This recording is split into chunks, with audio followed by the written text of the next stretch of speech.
please welcome Border Patrol Union President Brandon Judd and York County, Pennsylvania District Attorney David Sunday.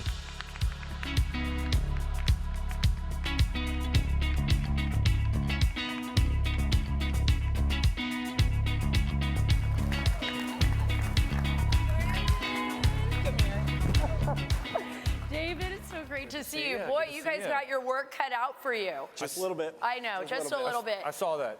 I think we started with the human trafficking just so you could get an idea. You could see that these victims are real. There are real children out there suffering every single day, and every single day, either Texas DPS, which I love, God bless them, and the Border Patrol, and all of our law enforcement officials who are out there at the border every single day trying to protect our nation, including our district attorneys like David Sunday. I see these photographs of children being trafficked, or I see fentanyl coming into our country. Now, I'm going to start with you, Brandon, and then I'm going to go to you, District Attorney. One of the biggest issues that we've been hearing about a lot is fentanyl. Yeah.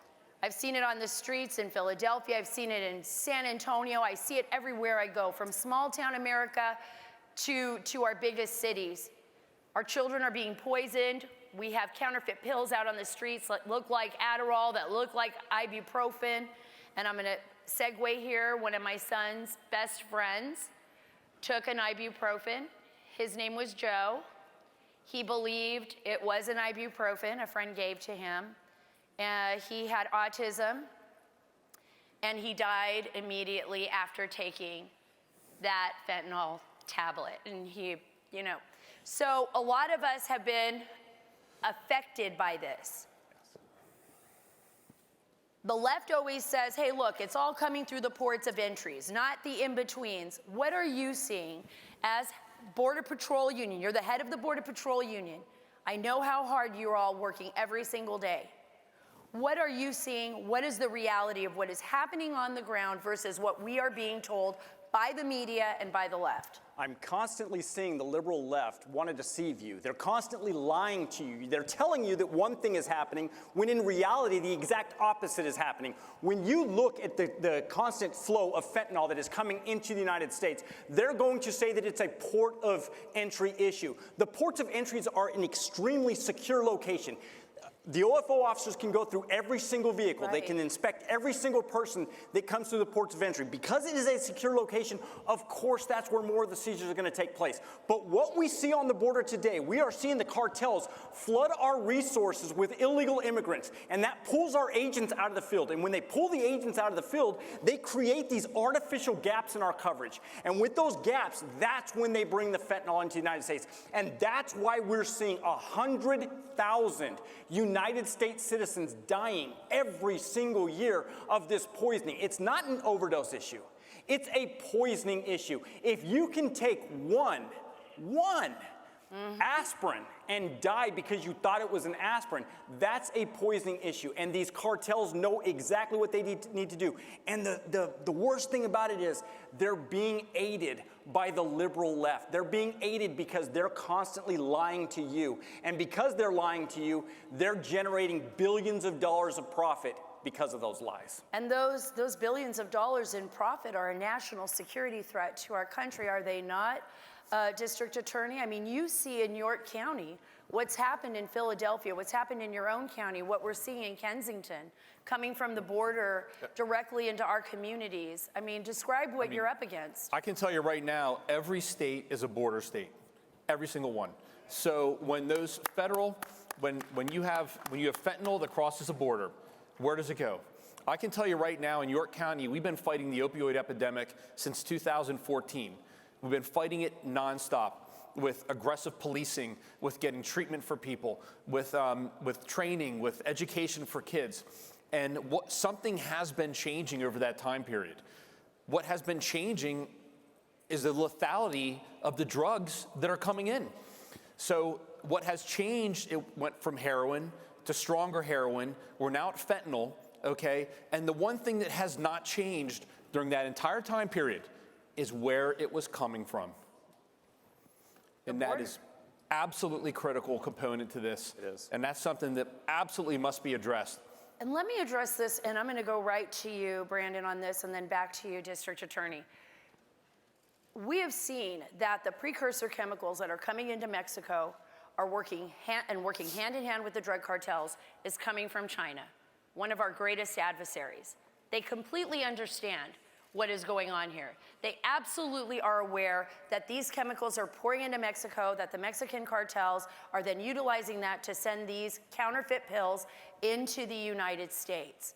We also know now, based on evidence, that the Chinese are laundering, the Chinese Communist Party and their banking system is laundering the money of the drug cartels from the United States through the Chinese banking system so that we can't even touch it. Why did it get to this point? How did our government allow this to happen to us? Why are we under siege right now in our own nation and can't even protect our own children from this scourge? It's all about policy. When I entered on duty with the United States Border Patrol 25 years ago, what we saw was a lot of mom and pop organizations that were doing the smuggling. Today, that is completely gone. Everything is controlled by organized crime, these criminal cartels. And one of the scariest aspects of that is now China is involved with these cartels. China has infiltrated these cartels. Now we have a very, very dangerous country who hates us that are involved right in Mexico that is coming into the United States. Everything that we're seeing is now being funneled through China. If the Chinese get control of these criminal cartels, we can expect to see everything go up exponentially. And the deaths that we're going to see on the street are going to be even more. We have to look at border security, and we have to make it a nonpartisan issue. We have to look at this and say, this is what's best for our children. This is what's best for the United States. Who cares about all of the liberal activists that exist in the West Wing right now? Who cares what the base wants? We have to look at it and say, what is best for the United States? What's best for our children? And that's the problem right now. Everything goes back to politics. Yeah. Everything is about politics today. They don't care about you. They care about getting reelected. They care about power. And it's all about themselves. It's not about you, and we have to get away from that. I'm going straight. I agree. You brought up a really good point, and you did also, and you touched right on it. It's not just the lives that are lost, it's the cost all across the board. What about those that survive? They get a Narcan shot. How are they brain damaged now? Are we seeing not only 100,000 people that have lost their lives, but we're also seeing hundreds of thousands of young Americans that have now become, I guess, capacitated. So, you know, I have a son in second grade. So as a DA, it can't always be the easiest thing to have a son in second grade. And what I can tell you is, you know, you're talking about, from your personal experience, fentanyl coming over the border. Before I came here yesterday, I sat down with some of our undercover drug police in York, which is an hour and a half from where we're sitting right here, Pennsylvania. And I said, what are you seeing? What is happening out there? And they said that we see fentanyl in cocaine, we see fentanyl in heroin, we see fentanyl in pressed pills because people have their own pill pressers. We see it in meth. We see it in everything. And what has happened is we have this whole community that has already been suffering from the opioid epidemic for so long that has now been given drugs that kill instantly. And if they don't kill instantly, they create a life of pain and suffering for children. And there is no hell on earth like the one that I've seen when I sit and I talk to parents who have lost their loved ones, or their loved ones are in the throes of addiction, and what they have to see happen to their children day after day, month after month, year after year, as they cease being the child that they knew and become someone else that ultimately dies because of this horrific poison coming into this country. You know, it's almost hard to take in, because what we're dealing with, and we've been dealing with a drug addiction problem, you know, in our country for a long time, but it feels like it has gotten so far worse, so much more than just addiction. This is about actually killing our children. When you press pills that look like Adderall, when you have pills on the street that look like candy in colorful colors, and you've got, little kids, and you just don't know when they're going to run into that at a neighbor's house or somewhere on the street. I mean, you really are dealing with children being targeted, our society being targeted. How do we fight back when we have an administration that fails to see this as a problem, that fails to do what's right at the border? This isn't about immigration. You and I have talked about this over and over again.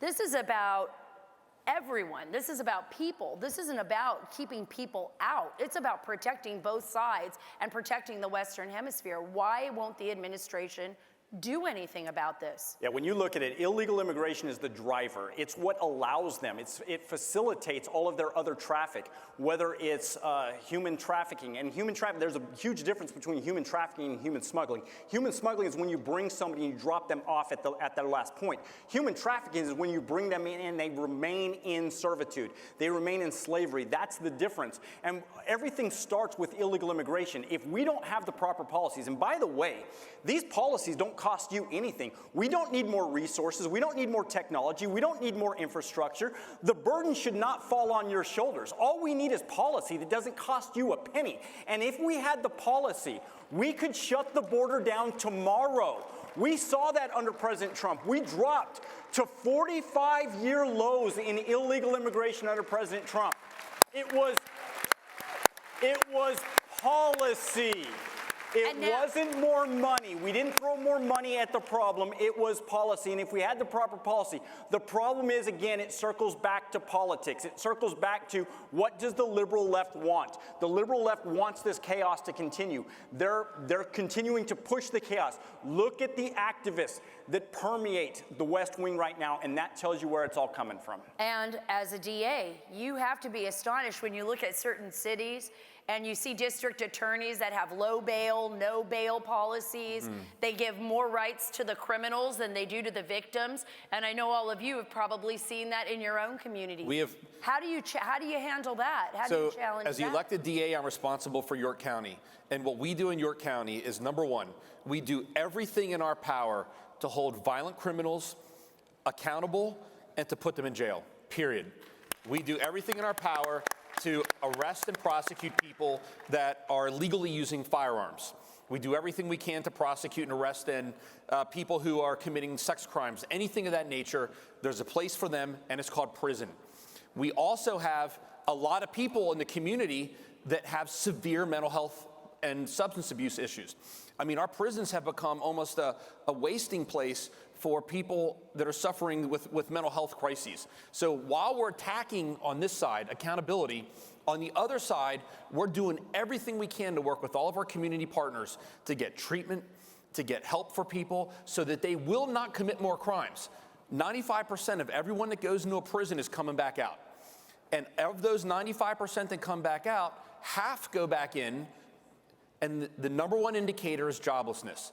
So we actually, because again, necessity is the mother of invention, we do work with the Manufacturers Association, with businesses in our community to help people get jobs. Hey, I worked at UPS for 8 years before I became a lawyer. And I'm gonna tell you right now that one of the greatest gifts in my life was coming up by working at UPS. And there's what a job can do for you is amazing, and it's something we need to get back to. Right. Get people back to work. Yeah, absolutely. So, our economy. Yep. And everything, I'm going to leave the last word to you, Brandon, everything kind of rolls downhill. If we don't have law and order, like the district attorney said, he has that in place in York County. But if we don't have law and order on a federal level, what does that do to us? It leaves us in complete and total chaos. If you look at what's going on the border right now, it is absolute chaos. It is monstrous that we're allowing these cartels to operate the way that they're operating. We can stop it tomorrow. We just need the help. Thank you so much, you guys. I guess the answer is let's just follow the law. Let's follow policy. Let's put someone in office who can do that for us. Thank you. Right.